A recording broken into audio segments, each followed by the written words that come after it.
And welcome to the Unrationed podcast. My name is Tony Albrecht. I am here with my good friends Evan Chastain and Josh Aranda. And today we have a special episode where it's not just the three of us, as it usually is. We have three other gentlemen who are joining us from our Ring the Springs Unrationed event, where each of the six of us ran the hardest race of our lives last weekend. We're recording this on Sunday, June 25th, which happens to be my 7th anniversary. And so we have, thank you. So we have Kyle, Pat, and Mike here as well. And podcasts with six voices, they could tend to be challenging. So we're going to do our best to keep things moving and at least have it be somewhat clear about who's talking when. But gentlemen, thank you all for being here. Let's start with, this is the first time we're talking since, or kind of all together since leaving Colorado on Monday. So let's say, how are you feeling physically and let's say mentally a week out from the races? And we'll use this by way of sort of check in, and then we'll dive deeper. But Josh, since you did the 100 miles, what's up with you? Yeah, so surprisingly, like my body felt really good on Monday and Tuesday. The only thing that was bothering me was my feet. Those were pretty mangled, pretty gnarly. And today I got out for my first run. I ran on the treadmill barefoot for a while because shoes don't sound appealing to me currently. But anyways, I was like excited. I was energized because I had like no pain in my joints. My legs didn't feel sluggish. I got out for like a few walks and everything. So yeah, mentally still just like I was telling the guys earlier on, I was watching like Moab 240, like the intro video and everything. And like I still feel like I can call the waterworks like on demand. I started getting like teary-eyed and everything. So mentally I'm still feeling like a great sense of gratitude to the whole event and to you guys and to the pit crew. And physically I'm very happy with where I'm at. Excellent. Mike, having done your first 100K there, how are you feeling? I was surprised. I felt really good on Sunday, and then typically, as normal for me, the second day afterwards, Monday was pretty sluggish. It didn't help that we had to, sit on that plane and do the trip back. And then Tuesday, I went out for my first run, and my legs felt like lead, and I was afraid I was in for a long recovery, like I was after I did my 50 miler, which was my longest before this one. And then it just sort of started to come back really fast from a physical perspective. And as you guys know, I shared with you on Saturday, I ran a kind of a 10K race, which I don't normally run shorter races, but it fit the slot for the distance I was supposed to do. And I don't know, I was telling Evan before you everybody got on, I was probably a little bit of the adrenaline, but I just got out and just hammered. It was, just an uphill and then a downhill, like an out and a back, like 3 miles up, out and 3 miles down back, and had a really good fun time and got one of my best times, had just one of my best races in a short distance in a long time. So recovery feeling really good, just trying to continue to eat well and keep my mind in the right place. And so from a mental aspect, I'm still an immense amount of gratitude and not so much the waterworks, like sort of like Josh talked about, but just overly grateful for the bond that we created, spending those days together, supporting each other, helping each other out. And as you guys know me early on in my entrepreneurial journey, I have just been just so much mental focus and energy that just is not dissipated yet, that has me remembering that I just did the longest race of my life. And that tells me I can do anything that I put my mind to. And so mentally, I just feel a lot of focus, a lot of clarity, a lot of discipline, and a lot of determination. So feeling pretty good. That's excellent. And that's badass what you did on that on that 10K yesterday, Mike. That's killer. Thank you. So as your fellow 100K racer, I'm feeling pretty good physically. I've say let you guys know, got out for a 7-mile hike with my wife yesterday. But she actually wanted to do a little bit of running out there. So we moved a little bit through the woods, which that was a lot of fun. And felt pretty good out there. As you know, I lost one of my big toenails today. I expect to lose the other one this week.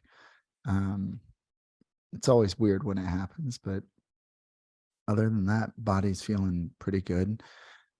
One interesting thing on the mental front, well, I'm having the same thing where it's like, all right, what next? There wasn't even that moment on this one where I was like, I'm never doing that again. It was like having executed on the plan on the 100K and had it be like my best race I've ever run. The 100K, I was not ready for 110K. So those bonus miles killed me. But it was just like, okay, this is awesome. And I was thinking about, just real quick, the visualization that I had in mind that I think we talked about maybe like 6 weeks ago. And in my mind, I was visualizing mile 50 and how painful and how dark that was going to be for me.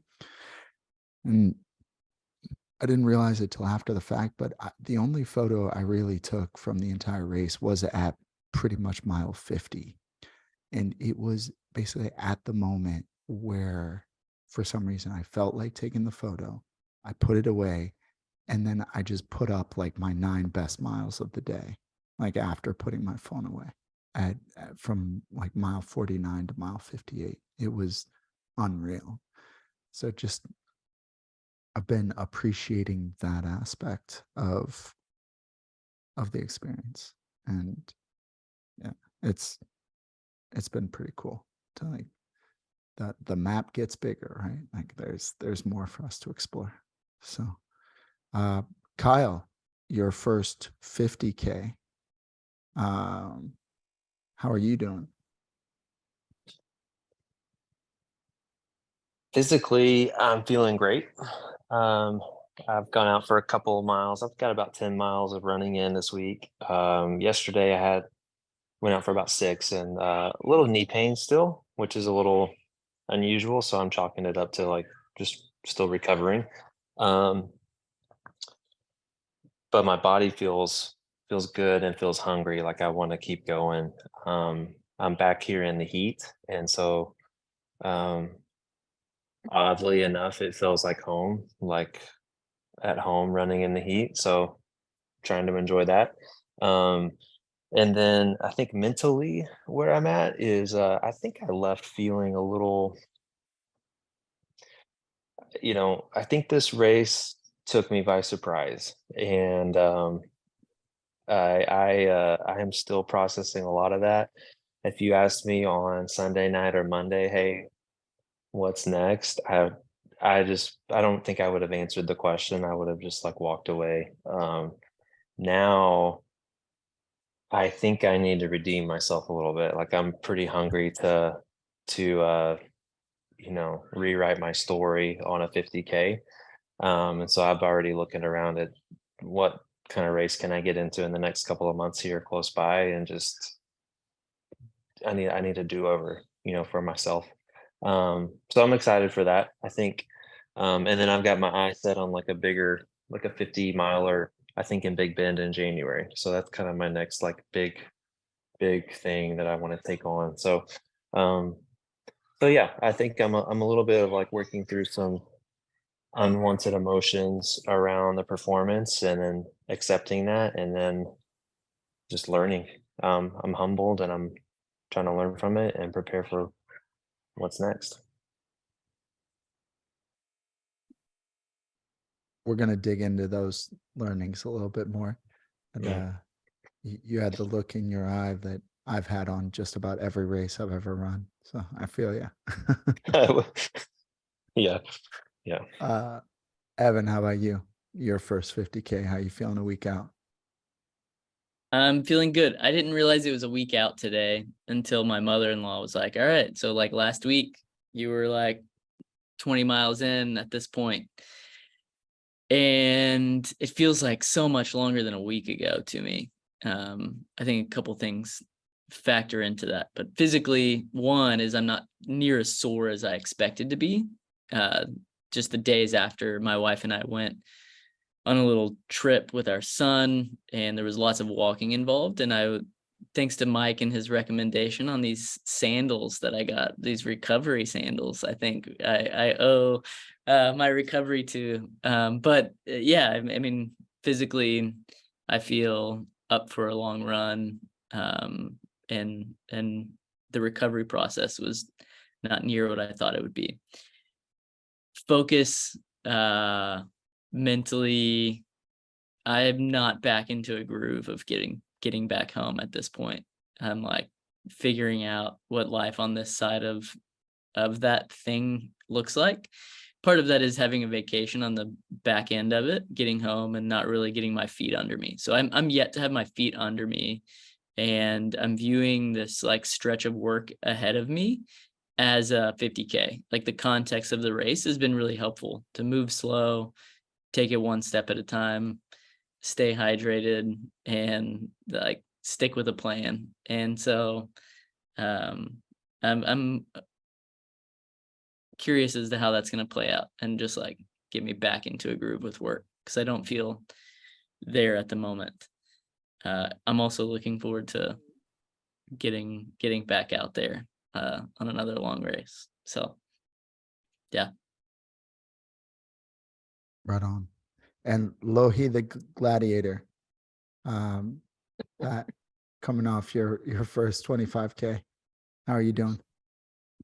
I'm doing well physically. My legs were a good kind of sore. Maybe Monday, Tuesday.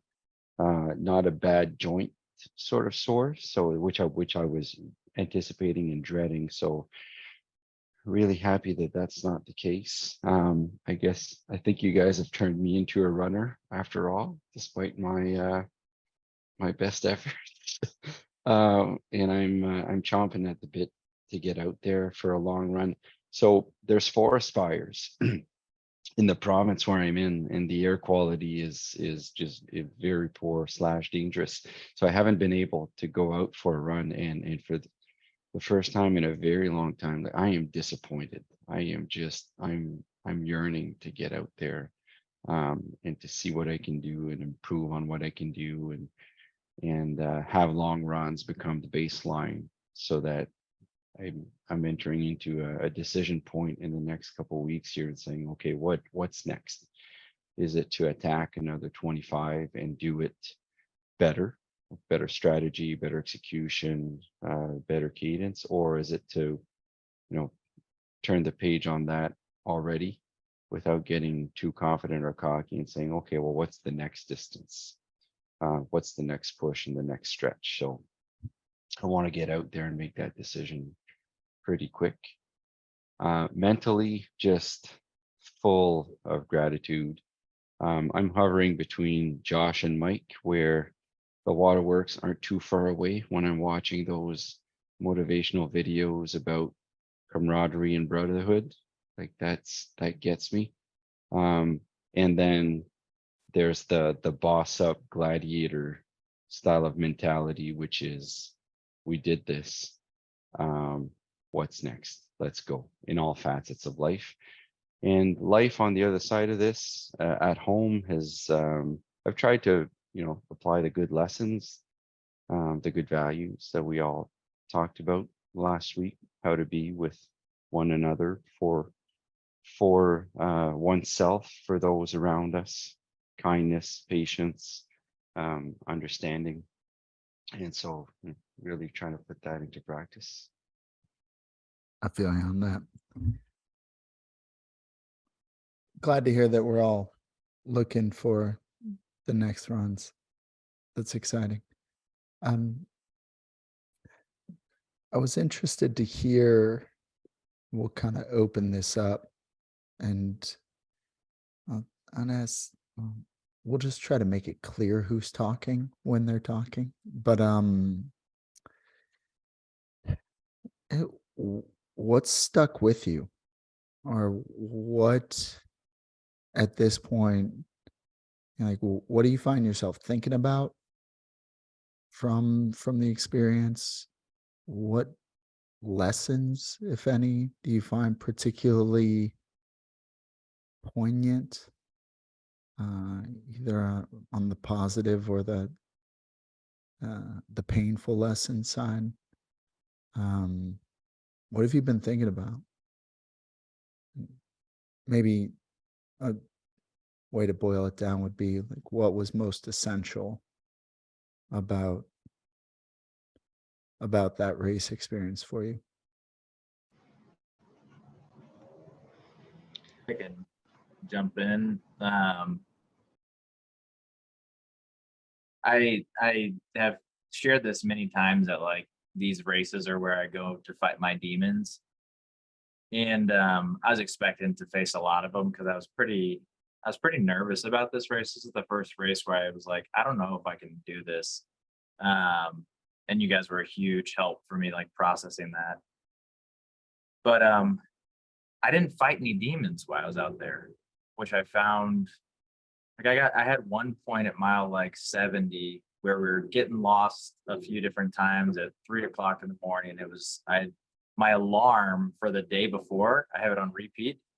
It went off and I'm like, holy shit, I should be in bed right now. I've been going for 24 hours or up 24 hours. You know, but I didn't face him, and I do owe a lot to the mental preparation that I did with you all and then on my own.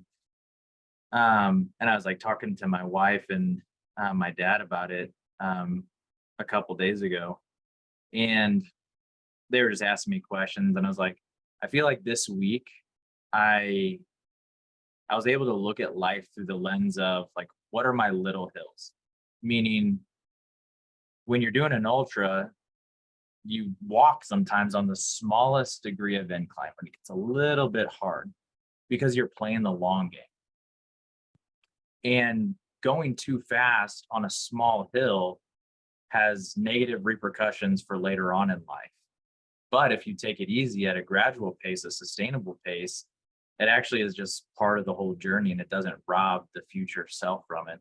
So I'm like, why do I get so worked up about little things with my kids, with my wife, with work, with somebody like cutting me off?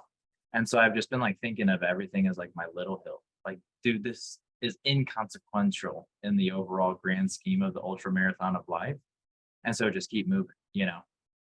And then I think the other thing that's been super essential, my wife kind of gave me this and I didn't process it until just at last night. And she's like, yeah, she was like, you know, maybe you didn't fight your demons because it's just like your toenails, you know, you're learning how to shed the unnecessary things and not be too upset about it. I was like, damn, that's good. That's real good, you know? So I'm just waiting for these 2 big toenails to fall off so I can get on with it. Who needs toenails, right? I don't know. I actually have no, like, they seem to serve very little purpose. My mother-in-law was like, what's underneath it when it falls off? I'm like, a toe.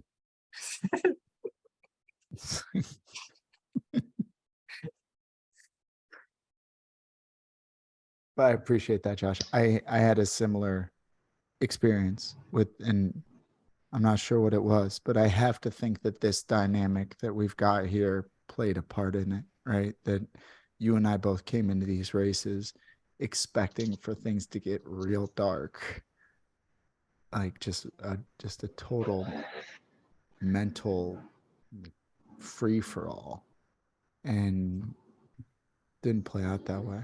In a way that it's like, oh, this is a way better way to do this, because it's not like I feel like I missed out on that.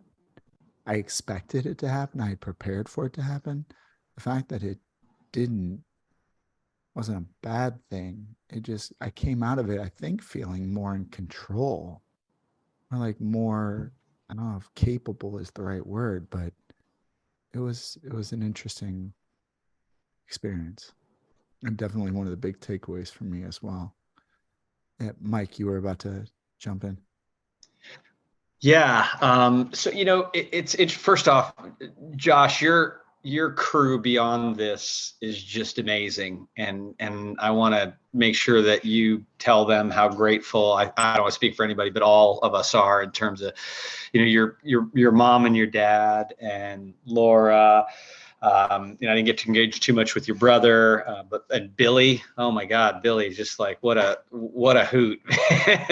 But it was so two big things for me on the takeaway was, and that was one of them. And I have some friends who live in Colorado, and I went into this thinking, should I even consider? And I never even asked you guys because the answer was always no. Should I consider reaching out to one of my buddies who lives there to come pace for me? Right, longest distance I've ever done. And when I ran my 50 miler back in September, I could have had a pacer, but it was in a town I didn't know, and I just didn't really think about it. And I've kind of been thinking a lot lately about how a lot of my running journey has been surrounded with staying sober, and a lot of it has been solo. I don't go to meetings because it just doesn't fit well for me, and so I've just kind of been this solo guy. And it's interesting. I was thinking today in particular, when I started running 4 years ago, it was to stay sober. It was kind of a mechanism for me to process whatever, the little things, the big things, you name it. And I realized, well, I didn't want to go to these group meetings, but then, here I am, I'm alone and I'm finding myself solo. And so when I connected with you guys, I changed that whole paradigm. Like, I have this massive group of people that I run with now down here in Southern California, and I run with them because I wanted to be prepared to come run with you guys. And so I chose to not have a pacer, and then watching your family and friends, Josh, just like step up to the plate, whether it was, your dad lending us the van, Billy driving us around, then being there, I'll go deep, man. Your dad's smacking me on the ass as I'm running out of Gold Camp 1 trying to catch you. I was just like caught off guard with this. It was awesome. And so, it's kind of been this solo venture for me up until I met you guys, a few months back, and we decided to go on this endeavor together. And so the second that's the big thing is you don't have to go it alone. And that goes back to like everything I've got going on right now is because I know you guys are going to like kick me in the ass, or smack me. You're going to pat me on the back if I'm doing my shit right. And you're going to kick me in the ass if I'm dragging, my ass. And so the other thing was, I'm remembering leaving America the Beautiful aid station, Tony, and the guys of us who ran the Saturday races, we remember this. There's that long stretch of concrete behind the main road, like right as like the bike path. And to your point, Josh, it has a very slight incline the whole entire way. And I don't know, it's 5 miles if it's one, it's like, and then you make a turn and then you climb that really steep road that gets you back to the park. And at that point in time, I was struggling to even, it wasn't about pacing. I was struggling to run up that small incline bike path there. And I'd run, jog, and then I'd walk. I'd run, jog, and I'd walk. And then, as you guys know, but like now the listeners will know. So like a lot of us ran a little bit of extra distance because of various things. I take full ownership. I did not have the map. And I missed a turn. I didn't take a wrong turn. Now I look back, I missed a turn. And here's what I learned from this in terms of, and this goes back to a combination of myself, my inner resilience, and then sometimes having friends that help you dig in and find that. It's there, but you often need it. When I'm at 67 miles of what should have been 64, and I realize that I'm like off course, and Evan gets me on the phone with Jamil Khoury, the race director, and he starts guiding me over the course of 3 phone calls, one of which got dropped. I just made this decision that it was go time. I was like 4 miles over at this point. I think I'm at 68 or whatever. And I'm like, I got to get back. I have to get back. And I look at this at life and in everything. I was struggling. That little silly incline on that bike path leaving Gold Camp. And here I am. It's dark. I got my headlamp on. I've never really run at night. I've not really done much night training. I'm at 67 miles of what should have been 64. And I just start digging deep and booking. And I came across the finish line with a 10-minute, 19-second mile with full breath, talking to the race director, explaining who I am, what's going on. And I have not lost that feeling since I finished that. And it's just carried with me that, You guys were in my corner. I knew you cared about me. I knew you were worried about me, and I wanted to get back to you guys. I wanted to finish that race under my own, power. And I just keep like replaying that moment of coming across the finish line and going, wow, I was supposed to do 64 miles. I did 71. 100 miles is only 29 more miles, man. And so like that has just stuck with me. And you guys turned a switch for me. And the GFI is still working and functioning properly. And I am just so motivated to go pick my 100-miler.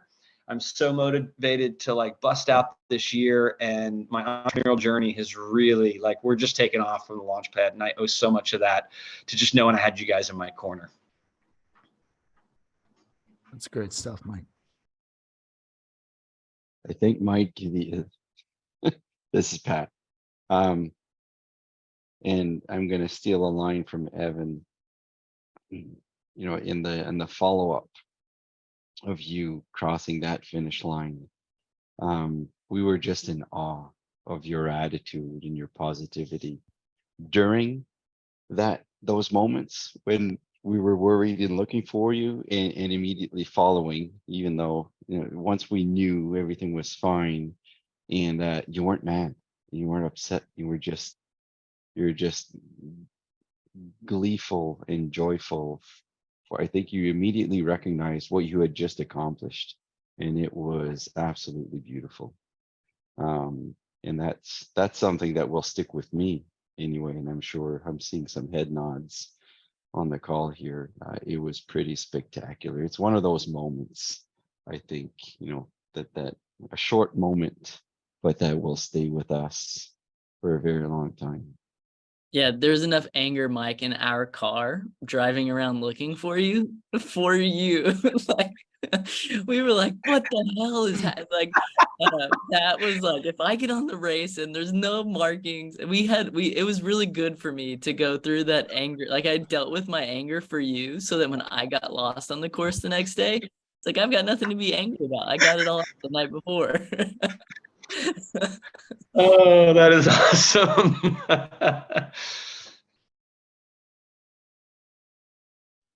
And beyond that, I know everyone's thinking it, and I know we're trying to go a little deep. I'm going to take the easy one here and say what sticks with me is like just the togetherness that we formed. And was it on Thursday night? So there are some races on Saturday, there are some races on Sunday, but on Thursday afternoon and through the evening, we each took turns to sit in the hot seat, and ask one another some hard questions, some fun questions. I think we really had a good mix of serious and lightheartedness. We had been on calls for 8 weeks or so leading up to meeting face to face, all of us together. Those hours spent in the hot seat and around the hot seat stand out for me as forging something very unique, something very cherished, something long lasting. I think it needs to be said that in today's society where you have alpha personalities, we're all entrepreneurs, we're all go-getters, we are all hunting and yearning for physical challenge, which makes us, in a sense, call it alpha, call it people that don't cede their position that lightly. But there was just an enormous amount of beautiful vulnerability. There was no toxic masculinity. There was no facades, no theatrics, just wholesome conversation of human beings who happen to be men getting to know one another and getting to know what it is to become better for ourselves and for others around us. And that has carried me through the week, and I guarantee will carry me decades and a lifetime. And I know there will be more of such moments with this group, but this one as the first point of reference is very, very meaningful for me. So thank you for that, all of you.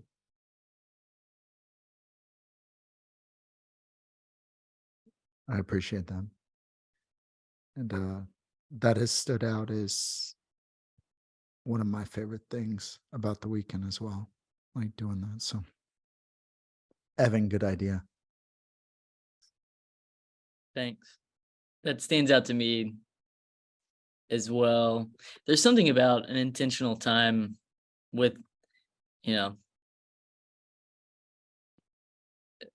5 other dudes who have spent time getting to know you over an 8-week period, asking you pointed questions, not to have any gotcha moments, but to like get to know you better and explore like what it is that makes you tick. So I'm partially just piggybacking on what you said there, Pat. And then we had a short debrief too on Sunday evening, I believe it was, if my days aren't getting mixed up here.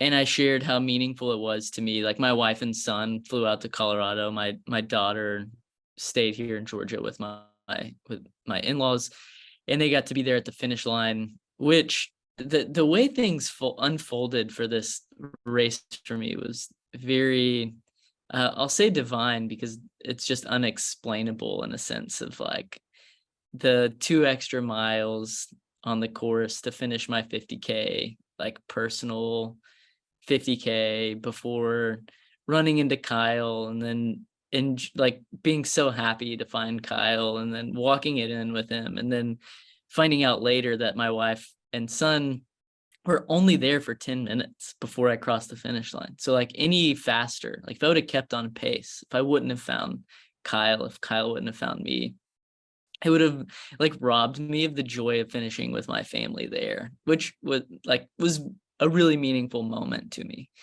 So like there are several things that just happened in that day that were out of my control that seem to be gifts in a way, like unexplainable gifts, which I'm really thankful for.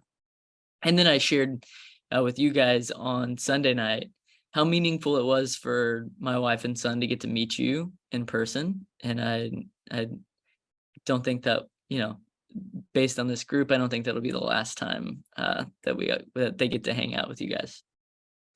But particularly my son, being around men of character and men who treat him like a little man. Like every interaction with him, I was watching, from the high fives to the taking of the Cheetos to asking him if he had seen the nenes, which is what he calls horses, outside. It's like all of those interactions, I think he felt respected, and he was able to learn how to respect another man. And there's just something really important to me for those interactions. So I'm taking that away with me from the experience as a whole. Unrationed last year, I was surprised at how meaningful the things outside of the actual event were. Tony, Josh, and Billy, who you mentioned before there, went through the mountains. We did a 40-mile trek in 2 days. And then this year we did this race. Both of these unrationed experiences so far, I've been surprised at where the meaning comes from. And it's not the experience itself, it's something surrounding it, which is really cool. And it has me looking at saying yes to experiences and looking around them for like the meaning, like the meat, if you will. I don't have the right words for it in this moment, but saying yes to something brings about unexpected circumstances that are real gifts. So carrying those gifts with me. Well said. That is, it hadn't occurred to me, that thing about your wife and son. I was worried about them. So I had talked to Grace, and then like 45 minutes or an hour passed. I was like, why are they not here yet? Um, but yeah, that is awesome that you're taking your time a little bit or getting lost a little bit allowed that moment to happen. 'Cause I got lost, and all it did for me was make you all have to go home before I finished, and You got to my see me. Chick-fil-A wasn't good anymore that Billy had brought me. So I will say Kyle really challenged me at the finish line for you and Mike, Tony. This is Evan again. I will say Kyle really challenged me when it came to waiting at the finish line. I was ready to bail because of the race the next day so early. and Kyle was like, dude, I'm here for the adventure. He's like, you go home. It was like but very kindly and legitimately being like, oh, if you want to go home, I'll drive you home. And then I'm coming back out here to the finish. I can't go home while you're here waiting for them to finish. Like, of course I'm gonna stick around and finish, but it was like this internal battle, and I was like so ready to bail and not be there for you guys to finish, which I ended up we didn't even make it because we were driving around searching for Mike in the dark in the neighborhood. but Kyle said this one thing. He said, "I'm here for the adventure," and it was like, oh yeah, me too. Like nothing in. I'm not here so that I can wake up well rested for my race tomorrow. Like I'm here for the adventure, and what we got was an adventure that we couldn't have planned. So I appreciated your attitude through all of that, Kyle, and like your willingness to just adventure, like whatever that meant. So that was really cool. Yeah. It was fun. We were in a bit of no man's land, you know. It was a weird sense too, like sitting at the finish line at the time where Mike should have been there, and then staying there for like an hour, freezing. You know, we weren't dressed for that, and like, yeah, it was kind of like, well, I'm already invested in this. Like, I got to see what's going on here, you know. And so that was I forgot all of that happened. That's good. I think for me, I've already hinted at it. Like you know, there's so much I wish I could take back and redo on on the race part. Um, and I'm processing through some of those unwanted emotions, but I've found that over time, I'm no longer harboring some of the negative stuff. And instead, like I'm just overwhelmed with the gratitude and what I'm remembering is like the experiences you guys have been sharing, um you know, and an overwhelming sense of like I'm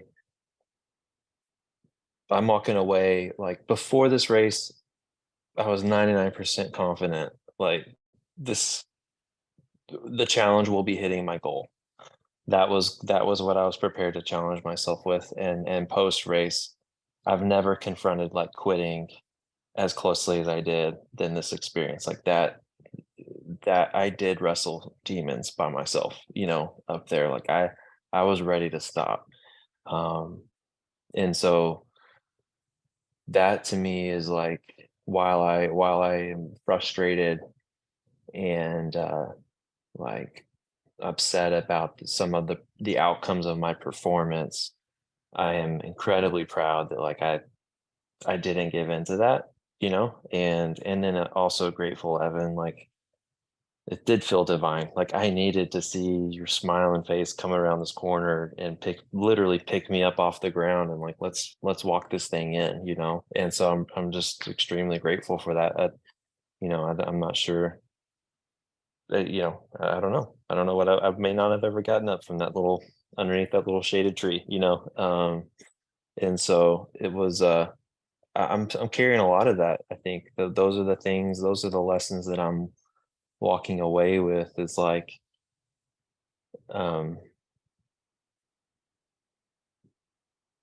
you know, plans can like just get blown up so quickly. And then what are you left with? Like, and there is something for some mental fortitude, but there's a lot for who you're doing this with and who you've invested in life and who's going to be willing to walk the last couple of miles, you know, with you when they could have just easily kept cruising, you know.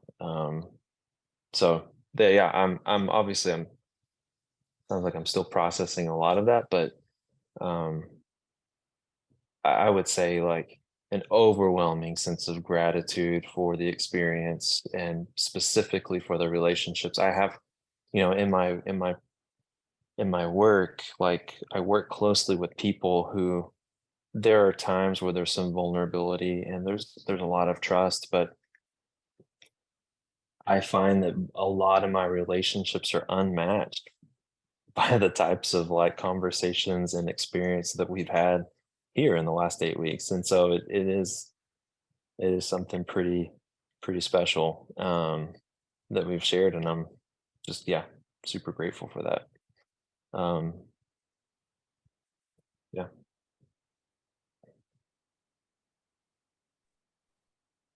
The thing about the planes blowing up is it's interesting to see that theme coming up and how it did in the different races for most of us, and like how we dealt with it in different ways. Where, I mean, Kyle, by the end I felt a lot like you felt.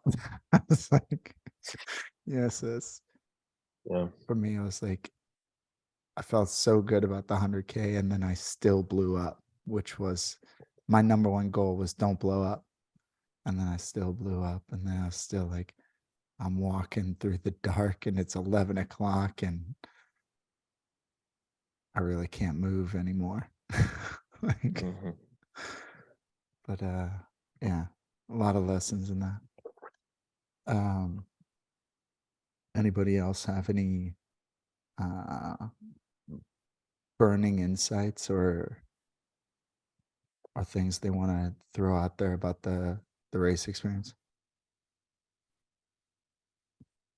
Cool. Um, we wanted to spend a little bit of time talking about next. And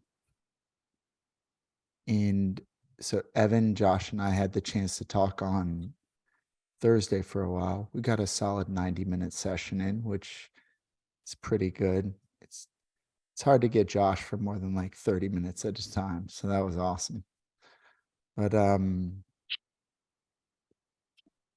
we've been super grateful for the three of you guys being up for joining us on this, where, you know, we've been working on this stuff for well over a year, having these conversations, finding ways to support one another, to challenge one another, to build our relationships. And so to have it, to like bring the three of you in and go through this stuff together, and to have it all work as seamlessly as it has and effectively, like it to be honest with you, I'm blown away by it. I mean, I'd love to say that that's how it was designed. I'm pretty amazed. It was awesome. But you know, we have come away from it, you know, saying, okay, so yeah, now what? Now what are we gonna how are we gonna build on this? And I had the idea of a 10-year mastermind where we commit to a decade of weekly calls and quarterly masogis. And my friends talked me down off the ledge, and they said, maybe we start with a quarter. You know, maybe we chill on the 10 years and we just, you know, try something a little more manageable. So what we're thinking and frankly, like we want to work out the details on this over the next week or two, really. But we wanted to bring you guys in on what we're thinking now, which basic structure, we're thinking a quarterly mastermind and using that idea mastermind as this group of individuals who are coming together with the idea that we are greater than the sum of our parts, right? And so we're building relationships that can be beneficial personally, professionally, and then for what we've been doing, this physical aspect as well. So the way we're thinking about it is that the structure will look something like what we're doing here, with regular touch points, regular conversations, a little more structure around goal setting, and basically like we're use the OKR framework, which Josh has been like steeped in over the last several years, and he got me on, and it's been really helpful for me. You bring in some other people for guided sessions or workshops, to help us bulk up on certain things, and have it all culminate in something toward the back half of October. So I think what we're aiming for is like, as what we've circled on the calendar is like August through October. And what that thing on the back half is, not quite sure. Could be a race, could be something a little wilder. We've started the research on it, but Mike, we know you've got your next race on that second weekend in October. So we've identified that and would be looking to push it beyond that. But that's the basic structure of what we've got in mind. So it's something more robust, something where we're expecting we'll double the size of this group probably, for that.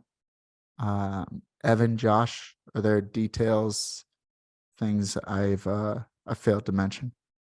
Yeah, I think I just when we were chatting, well, I guess two things. This was super impactful for me. That my brother, my mom, my dad, and my wife all independently and like made it a point to talk about how impressed they were with the five of you, and just like how thoughtful and kind and caring. And I texted this to Pat. I think they spent the most time maybe with Pat, but and they're like, that dude was a joyful and very present human being. And so you think about that, and how does that feed into, like, how do we learn from what happened? And Evan said this on our call the other day. He's like, sometimes there's a temptation to like engineer these things, which robs and stunts the integration coming home. So we're very mindful of that, because this could very quickly turn into something that is toxically masculine, that is kind of like douchey and engineered and not organic and putting on facades. So we're fighting like hell to make sure that that doesn't happen. So even when we come into these things slow, it's because we need the people who are there that made this organic thing happen to inject different thought processes on how to make it even better. So what we did was we started talking about, what do we want to have happen on the other side of these things, especially this next quarter. And so kind of four things that came to mind were, right, we want all of our partners or our kids or the people in our direct and immediate networks to say, damn, these people are more present and joyful, right? So how do we engineer something that over the next 3 months that happens, because we're working on it? We're mindful of it. The second thing is, it's a longer buildup to something that is on the books. that is a Muskogee, that is going to be hard, that is going to probably be a little bit wilder, right? What that is, that destination, we don't, or milestone, moment, threshold, with it's not a, it's not an end point. The third one is we want to make sure we have tangible results that we're all aware of, that we're all pursuing together in our entrepreneurial journey. This is not something that like, hey, we want Mike to coast. No, we want to tell Mike that, yo, bro, you're in the maintenance yard. Get to work. And that accountability is going to help us do great things together from our business career. Right. And we don't want it to just be results. We want it to be tactics and strategies as well. So how do we have that mastermind to forge those together? And then the fourth one, just all of us being like kind of open about it. We want you to be ready and interested to be a coach or take a more active role in Unration in some way, shape, or form. We don't know what that looks like, but the caliber of dudes that we have right now it's just, yeah, man, 8 weeks to forge what I feel are some of the closest relationships in my life, where I know more about, you dudes. So, those were the four like major bullet points that is kind of what we're reverse engineering to accomplish, with this larger group.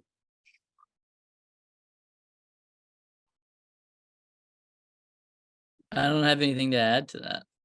I feel like you covered it. Solid.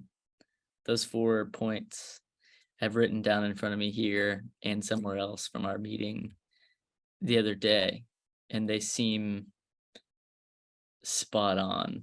They cover a lot that I could talk about in more detail, but I don't know that that's necessary in this moment. But yeah. Yeah, I just, as I was trying to juggle my calendar, and Tony, I'll send it to you because it's pretty, October is looking pretty stacked. There's 1 week, but something hit me as you were talking, Josh, and I just want to say that this is like from a interest aspect of things, like of thinking of the mind of somebody, kind of going back to like, and I can't even remember what like Tony hooked me with, like what it was that we like connected and started talking. I just know we had a very thoughtful, and I really enjoyed the first Zoom call that I had with him. But when you said like, and I'm assuming this is kind of what you're what Evan, your amazing editors are gonna try to build out of all of that epic footage. And I promise you, in the next few days, you will get a drop or a Google Drive for me with a bunch of stuff. I had to buy another piece of equipment to make my 360 process a little quicker. But something that stuck with me that I think will hook in a good way, and I mean this in the most sincere way, and hopefully hook the right people, is to see these people come out of this on the other side just more joyful and more purposeful, like, and just like I truly believe, and I echo what you said, Pat, about that little talking session we had. And I think however you guys planned that, to have that as a group session was phenomenal, and to have it allow it to be popcorny, I think you're right. And I think when people see what your editors finish with that just hit me as you were talking, Josh. I was like, that's what people are looking for. People are looking to build authentic relationships in a space that is safe to build an authentic relationship, but that is also serving both mentally, physically, and spiritually, and to just feel like it's okay to be yourself and have more purpose in life with people who think like that. That just like really, really, really resonated with me when you said that. And I was like, that's the golden ticket. Like, that's the golden ticket right there. I meant to tell you guys, my parents are both now signed up for a trail half marathon. Yeah, that is epic. It was contagious, dude. You guys were contagious. that is crazy. Isn't that so badass? That's the That best is- marketing like we could ever ask for. My That's parents. the tagline at the end. Trail. Like, Super have they cool. run much at all, or? Yeah, my mom's got, so this is like what's super cool. Like, my dad's like, he's not happy with where he's at, like overweight, like his relationship with food. my mom has RA, so her joints are hurting, but like something flipped watching you guys. And they're like, why am I letting this dictate my life? You know? And so committed. I got my sister, my two sisters, my brother-in-law, my mom and dad all signed up for this trail in St. Louis. And this weekend put my parents over the edge, man. It's pretty cool, huh? That's awesome. My That is amazing. I got home and my wife this week went and bought a new pair of running shoes. She's been running every day, and she's like, Alright. "Hey, for your Big Bend trip, like, I'll run with you." Like, she's like, "I'm not doing 50, but like, I'll do another one." And I'm like, "Okay, let's go." It's been really, really cool. That's so, and Seville. Oh man, this is so good. It's really interesting. Well, my wife is not back in town yet, but like if I call you up and tell you my wife bought a pair of running shoes and she wants to go on a jog with me, that will be like that will be the geez. But happened. I will say, like, she and the kids have been checking in. They had a trip that got planned after I committed to this, and it was a postponed houseboat trip with some other family friends, and their service has been spotty, but they have been checking in and rooting me on, and it was really, really heartwarming to feel that and experience that. And a little preemptively though, but like to talk about how contagious, and this is why, once again, like what people are looking for. After that trip to Costa Rica, there was a couple guys down there who actually cared about their bodies, and I could tell, and they were like sort of kind of, working and talking with me about stuff. But there's this one guy who's there. His name is Tony. I've known him for a few years, and he's like, I would describe him as like, he's kind of a bigger guy, thicker kind of guy. And he sent me a text, I think it was like a week or two before I left for the race. And he was like, "Hey, can you give me some running shoe advice?" And I was like, absolutely not, because I'm not an expert, but my friend Carrie owns a Fleet Feet. I go, "Can you meet me down there?" And he was like, yeah. He sends me a text of a picture of him from like a year and a half ago. He's single. And he was like, this is right after, my last relationship, went south. And what do you do when that happens? You go out and you take really good care of yourself. And he's like, he's just ripped, man. And now he's like, and I'm just tired of being like this. So it's contagious. It is really contagious when you do hard things and you do them with a smile and you do them as a group, and people see, and this goes back to Josh, what I said, what resonated with me is people are looking for more joy in their lives, and most of them need a little inspiration. And I think what we did over that weekend documented will show that inspiration. So I'm on board, man. Beautifully said.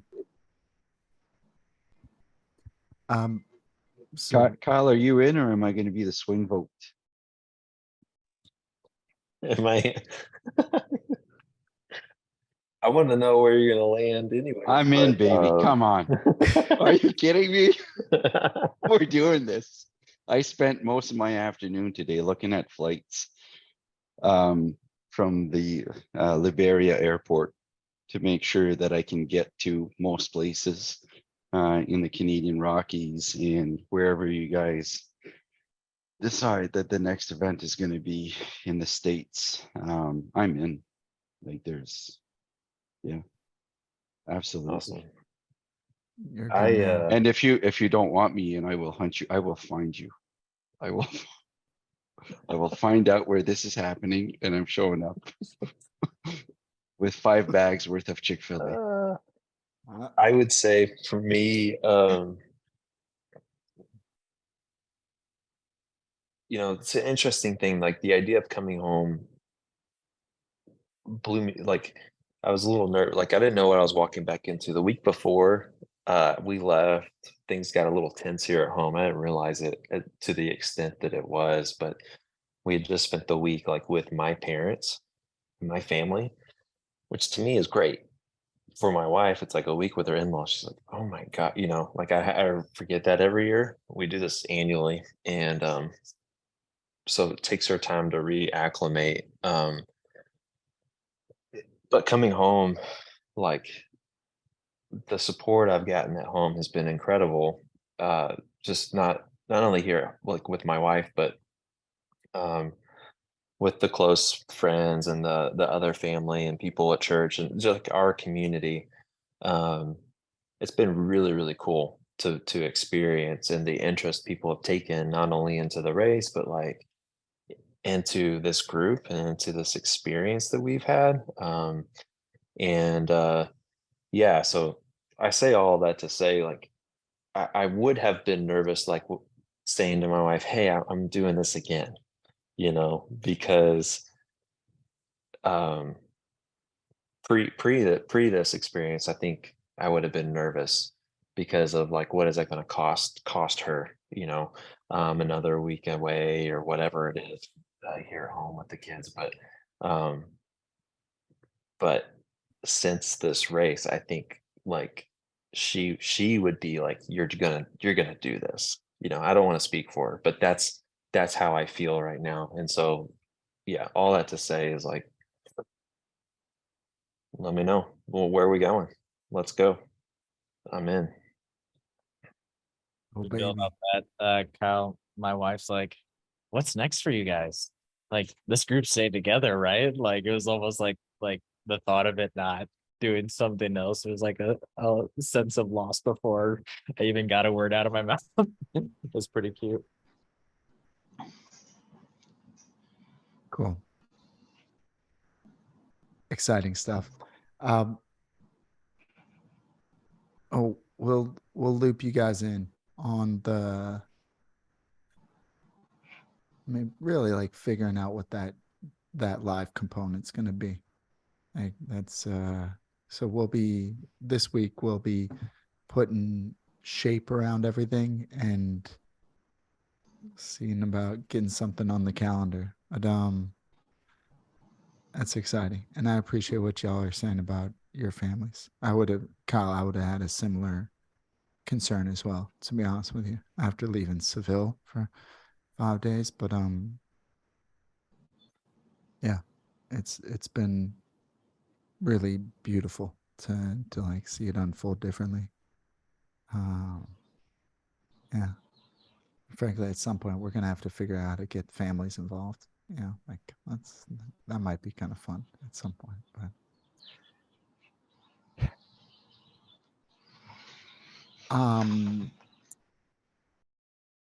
how do you want to dismount on this one, Evan?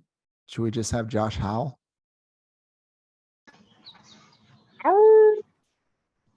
Oh, thank you for listening to the Unrationed podcast. If you're interested in learning more about Unrationed or our monthly accountability group, Wild 32, you can go see us at www.unrationed.com. How'd I do, Evan, on talking us out? This is great, except I'll need to get Unrationed set up before this one publishes. It was forcing function. Yeah.